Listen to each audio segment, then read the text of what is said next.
In this video, we will look at a multi-page in KiCad schematics. So once you run out of a space in KiCad, you need to add more than one pages to be able to fit into the schematic. So in this tutorial, we'll go into this. There are a few new concepts that's required to you to learn if you are able to do a multi-page project. So let's start with a new project. Any starting project, I have a something called tutorial multi-page. Let's call it multi. I will delete this directory as well, and then go into this directory that is on my desktop. Let's go on the desktop tutorial and call this project a multi project. Okay, we are set here with a schematic page, the PCB page. We won't go into the PCB. We will go into the multi-page schematic. And the key concept here is this thing, something called a top page is called a kind of a root directory. If you say this forward slash, that means it's a root directory. And anytime you create a multi-page, it has something like a directory structure of an operating system file system with other files as a sub part of this root directory. If you can fit everything in this schematic, you keep it one in one page. So let me start with placing some symbols just to start it. It loads library, and this page is not doing anything substantial, just for our learning purpose. So I would add anything here, maybe CPU. Let's see what's there into it. Whatever this is, I don't know about this CPU, this particular one, but just for the sake of our learning, it's right here. So I can go on adding few more parts of it, maybe a VDD, let's say power pin, uh, let's say VCC is already there. Make it here. Add the connection to VCC just so that it looks like something realistic. Make VDD as well, and then maybe add a ground pin right here. Uh, so if my circuit starts growing like this, I will run out of this space. So the way to do a multi-page schematic is that this is the button that you need to use. It's called a create a hierarchical sheet. So if you click onto this and then you go and then do this, what it does is it creates a kind of a hierarchy. Now let's give it a name sheet 1, and file name is sheet 1, and sheet name is also sheet 1. And then what I do, maybe I use, so this will be the first page, this will be the second page, and then maybe we have a third page, call it sheet 2, and then call this one also maybe sheet 2. File name and the sheet name is sheet 2. And the way it works is, now if you double click one, you got another schematic sheet, a fresh sheet. But if you look at here and the sheet name, you see a directory structure, this sheet 1 slash sheet 1, and then this is another pin you need to use, that's called leave sheet, so it goes up into the hierarchy. The same way you double click one, this one, you get a sheet 2, another this subdirectory, and then again you can go up and then click on this sheet. So right now we have 3 sheets, and typically what I would do is I will not, maybe I will let's say do a block uh, copy block, and then place the same thing over my this first sheet. I just am trying to see, make a paste here and paste this thing right here, and then I go up maybe and again maybe I can delete this from here. So this is only my top sheet. Maybe I can put something like a test here, let's say list of pages, and then I can add some more things like sheet 1, and that will be processor. Sheet 1 is processor, sheet 2 could be miscellaneous and something like that. These are the things that will be there. List of the pages, and left hand side I've clicked it right here. The next thing that I want to do is how we interconnect something between this sheet and the other sheet. And to keep the thing simple, I would use a global label. The global label, let's say if I place a global label right here and call it maybe a ADDR0, this is what it looks like. I don't know what this IC does. That's not the purpose of this video here. I rotate it, align it, and then I add a something like an address bus here, and then okay, I call it as ADDR0, and then I click another one, click here, call it ADDR1, rotate, so it aligns it, and then click on this. So this one is different from the other one. These things get complicated if you use this one, hierarchical label. This is different. We'll cover it into some other page. So basically, what this if you do this one, then whatever you if for example if I did do it here, then this is also a similar thing. But what this one connects only locally within this page. Okay, so I'm not going to use this because then it's something complicated to deal with. We'll cover it in another page. The way we'll use the global hierarchical pin, something like from programming. If you are using it, come from the computer science background, you know the concept of the local variable and the global variable. So to keep the thing simple, we are using the global variable, and anywhere that we have an ADDR0, it goes anywhere, it will connect to that. So let's go back onto up one hierarchy and go to, let's say, sheet number 2, and I place something maybe symbol. Let's say we could use a something like a, let's see what's inside it. Maybe or symbol, not symbol. It's not the best thing I wanted to do, but for our purpose it's fine. I could use anything like that. um, Double click here, it's a 40101 NOR gate, and then what I do is I again give a global label here, call it again ADDR0, because I want this NOR gate to drive that thing. It's probably a good idea to make this output pin unlike the input pin the other, and then you rotate it and then add a connection, and then maybe I can copy this whole thing and then paste here and call this one ADDR1. For the input pins, I'm going to connect it to, let's say, here, and then just connect it to the high or low randomly by using a connect it to a maybe a resistor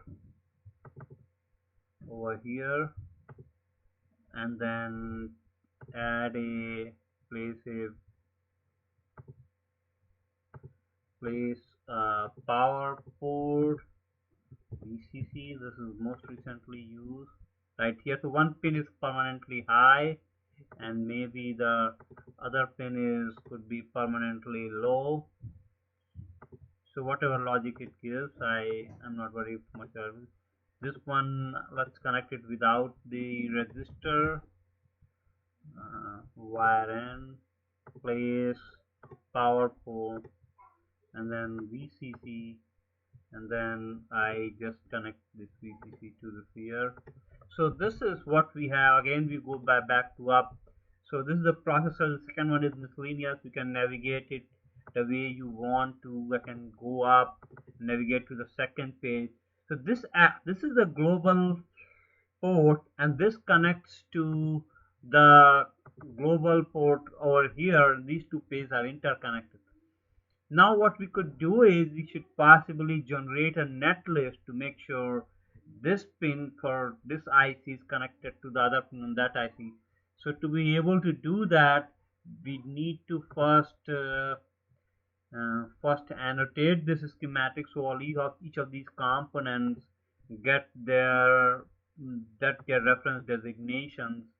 So I click on that. Sometimes it's good to use this thing first, free after sheet number into 100.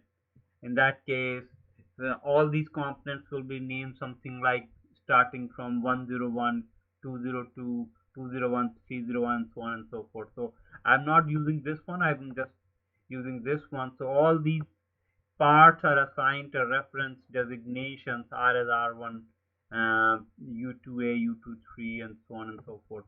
So now you see we have R1, U3A, U2A, and the same thing. We go up in the hierarchy, and then first page. This one also has a U reference designation number. This is U1. I can move it probably to some more suitable location like this.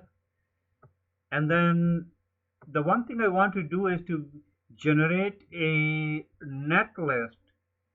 Uh, this is somewhere, this is generate netlist, and then this generate the netlist, call it multiproject.net, and then I save it.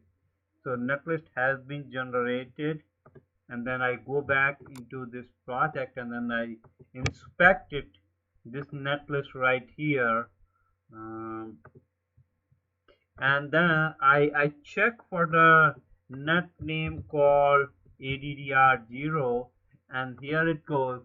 So I see that U3 pin number 3 is connected to U1 pin number 25. Let's verify this thing. Back to the schematic. I go here.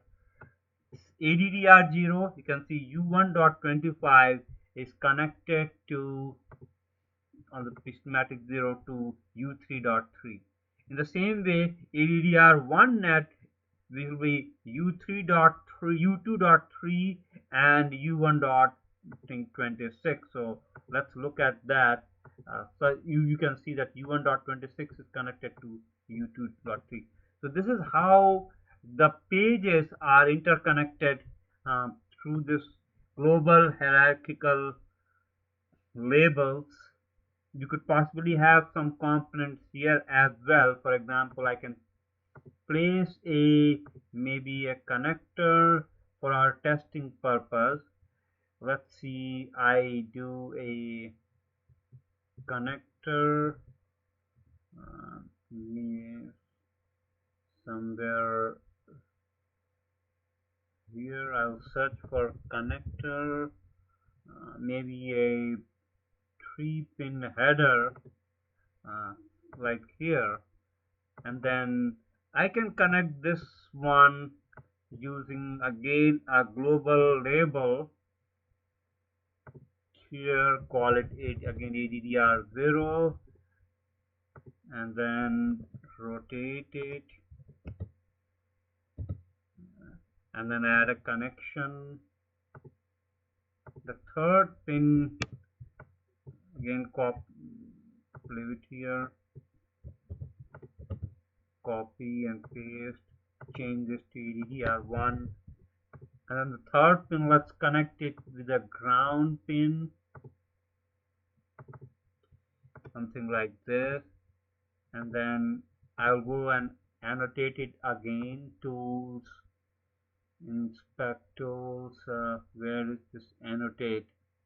Annotate the schematic, keep existing annotations, and annotation complete, and this J question mark becomes J1. So one thing you need to notice is that this GND pin is the global pin, it's by default the power and the ground pins, they are all global. So that's something, if uh, you don't need to worry about those pins. Now if I generate the schematic netlist again using here, generate netlist, create netlist, and then overwrite on this, and if I open this again, multiproject.net, and if I search for ADDR0, the net name, you will notice that now we have J1 pin number 1 here, and the same way for the net name ADDR1 we have J1 pin number 2. If you look at the ground pin, which is a global pin, you have all of them are interconnected here, so you don't need to assign a global label for the ground and the power pin. So this is pretty much all simple way to create a multi-page schematic in KiCad. And one more thing you need to uh, know is that there's a rev number, maybe a date and the title. All of these things can be done on all pages in one stroke using the file page settings. For example, if I use a title as, let's say, a testing multi multi-page schematics, and then I export to other sheets as well. If I do that, you will notice that we have testing multi-page schematic on the page number 1, but also on the downwards going sheets as well. If you look at the all the way to the bottom, right here, you can see that this multi-page schematic that comes on here, and the same way on the second sheet as well. uh, so the second sheet also has this title, testing multi-page schematic. In the same way, we could also add in the page settings, for example, revision number A, issue date, today's date 24th May, a company, random company, and I export these things to apply to all the pages. So you will see that this random company is here, and then we have a date here and the rev number here, but this also propagates to, if I save this file, we should save this file, and then if I see, we have everything propagating to the other sheets as well. For example, the rev number is here, the date is here, and the company name is also, uh, let's see, probably it's not here, maybe we did not include in the export page settings, company name is random, export to the other sheet. If you do these things, you can see that this random things are appearing here. So anyway, so this is pretty much all about the schematic, creating an schematic with multi-page and interconnecting them through the hierarchical, global hierarchical connect. The one thing that you need to notice is that once you look into the schematic page, you should see that there are three SCH page. One is the root one, which we initially created, and then every time we create a more sheet, you get sheet 1, sheet 2. It could be any other name as well, depending upon what you give the name to that sheet page is. So you will have multiple pages, and corresponding to that, you will have multiple files, and then you should be able to generate the schematic page. So I hope this helps. If there could be another YouTube video that we will can talk about hierarchical and the global and the local label name, but then that will be a separate thing. So thanks for taking a look.